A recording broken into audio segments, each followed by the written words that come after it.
최근 갑작스러운 요소수 대란이 연일 대한민국을 뜨겁게 달구고 있습니다. 평소에는 큰 문제가 없어 사람들의 관심도가 낮았는데 최근 대란으로 인해 운전자뿐만 아니라 많은 사람들의 관심이 높아졌습니다. 구하기 어렵다는 그 귀한 요소수. 요소수는 요소와 정제된 물을 섞어 만드는데요. 요소수의 주성분인 요소가 지금도 우리 몸에서 만들어지고 있다는 사실 알고 계실까요?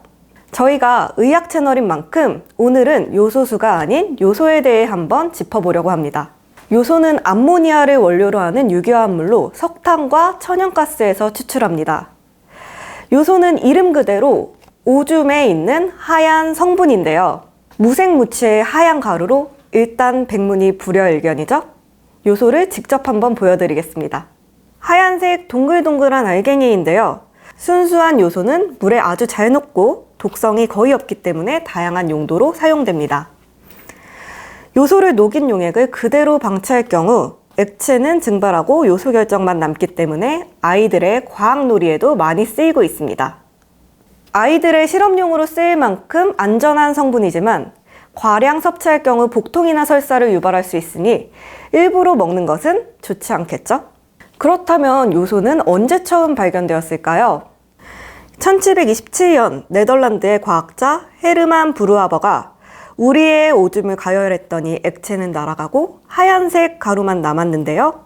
그게 바로 요소의 첫 발견이었죠. 그리고 100년 후 또다시 요소는 과학사의 한 획을 긋게 됩니다. 요소가 바로 실험실에서 만든 세계 최초의 유기화합물이었던 것이죠. 독일의 화학자 프리드리히 벨러가 시안산 암모늄을 가열하기만 했는데 요소가 생성되었다고 합니다. 그 당시에는 유기물은 절대 인위적으로 합성할 수 없다라는 생각이 깊게 박혀 있었던 터라 가열로 요소를 합성했다는 것은 이러한 생각을 완전히 뒤집는 결과였죠. 사실 시안산 암모늄과 요소는 화학식은 똑같고 별망은 다른 구조 이성질체 관계여서 단순히 가열에 의해 재배열만 일어났던 것입니다. 그 이후 다양한 유기물 합성에 성공하는 등 요소의 합성은 과학사에 큰 변화를 이끌었습니다. 요소는 사람을 포함한 모든 포유동물에서 단백질의 최종 분해산물입니다. 고기와 같은 단백질 섭취로 단백질이 우리 몸에 들어오면 단백질이 분해되면서 질소 성분이 생성되게 되는데요. 질소 성분은 일련의 과정을 거쳐 인체에 해로운 암모니아로 돌아다니게 됩니다. 이후 암모니아는 간에서 독성이 없는 요소로 바뀐 후 콩팥을 거쳐 소변으로 배출됩니다. 결국 요소는 인체에서 질소를 소변의 형태로 몸 밖으로 배출하는 일종의 질소 노폐물인 것이죠. 이러한 원리로 요소는 콩팥의 기능을 대변해 주기도 합니다. 콩팥 기능의 중요한 지표 중 하나인 혈중 요소질소 BUN. 요소는 콩팥에서 여과, 제흡수, 분비 과정을 모두 거치기 때문에 BUN 수치는 콩팥이 질소 찌꺼기를 얼마나 잘 걸러내주는지 말해줍니다.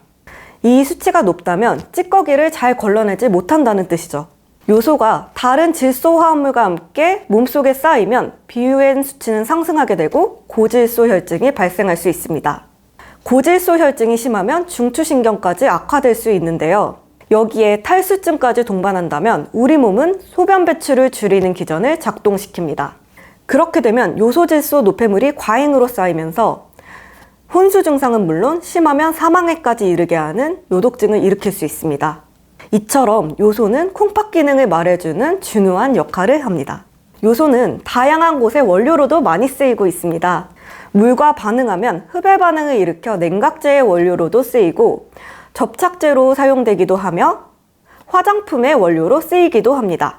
사실 요소는 요소수의 원료보다 화학비료의 원료로 더 많이 쓰이고 있습니다. 요소는 화학비료 중 질소의 함량이 가장 높기 때문에 질 좋은 농업비료로 쓰이고 있습니다.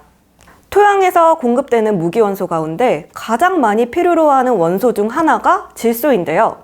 그래서 비료의 3요소라고 할 수 있을 정도로 식물의 생장에 중요한 원소입니다. 질소는 잎의 생장 초기에 절대적으로 필요한 무기원소이기 때문에 요소는 그만큼 식물에게는 없어서는 안 될 존재인 것이죠. 또한 요소 비료는 토양이 산성과 염기성 어느 한쪽으로도 치우치지 않고 중성을 유지할 수 있게 도와주는 역할을 합니다. 요소 비료의 사용으로 농업의 생산성은 획기적으로 높아졌고, 그 결과 많은 사람들이 굶주림에서 벗어났고 세계 인구가 급증하게 되는 계기가 되었습니다. 그렇다면 화재의 요소수란 무엇일까요? 요소수는 디젤 내연기관에서 발생한 발암물질인 질소산화물을 물과 질소로 분해해주는 역할을 합니다. 환경규제 강화기준 유로6를 기점으로 이에 부합되지 않는 디젤 차량들은 SCR이라는 저감장치를 장착하게 되었습니다. 이 장치에서 요소수는 이산화탄소와 암모니아로 분해되고, 암모니아는 질소산화물을 질소와 물로 분해합니다. 쉽게 말해 자동차의 나쁜 찌꺼기를 인체에 무해한 성분으로 바꿔주는 핵심 역할을 하는 성분이라고 말할 수 있죠. 우리 몸의 콩팥과 그 역할을 비교해 볼까요? 콩팥은 질소 노폐물을 걸러내줄 뿐만 아니라 혈액으로부터 대사성 쓰레기를 제거해주는 우리 몸의 정수 기능을 담당하고 있습니다. 이러한 콩팥 기능에 문제가 생겨 콩팥이 제대로 노폐물을 걸러내지 못한다면 갑자기 고혈압, 빈혈, 거품뇨 등 합병증이 생기게 되고 우리 몸은 어느 순간부터 제 기능을 못하게 됩니다. 이와 마찬가지로 요소수가 없다면 당장 차량에 문제가 되진 않겠지만 요소수 공급에 차질이 생기면 디젤 차량들은 유로6 기준에 부합되지 않아 자동차의 시동이 걸리지 않게 설정되어 있거나 속도 제한에 걸리는 등 차량은 제 기능을 못하게 됩니다. 시동이 걸려 운행이 되더라도 SCR 저감 장치가 제대로 작동되지 않아 질소산화물은 그대로 공기 중에 배출되어 환경에 심각한 문제를 일으키게 됩니다. 한편 앞서 말씀드렸듯이 요소수는 요소와 정제된 물을 섞어서 만든 것입니다. 요즘 몸값이 치솟고 있다는 요소수, 우리가 직접 만들 수는 없는 걸까요? 요소의 화학식은 CO, NH2, 트로, 암모니아와 일산화탄소로 이루어져 있습니다. 성분이 암모니아인 만큼 SNS를 통해 소변에서 요소를 빼내 요소수를 만들 수 있다.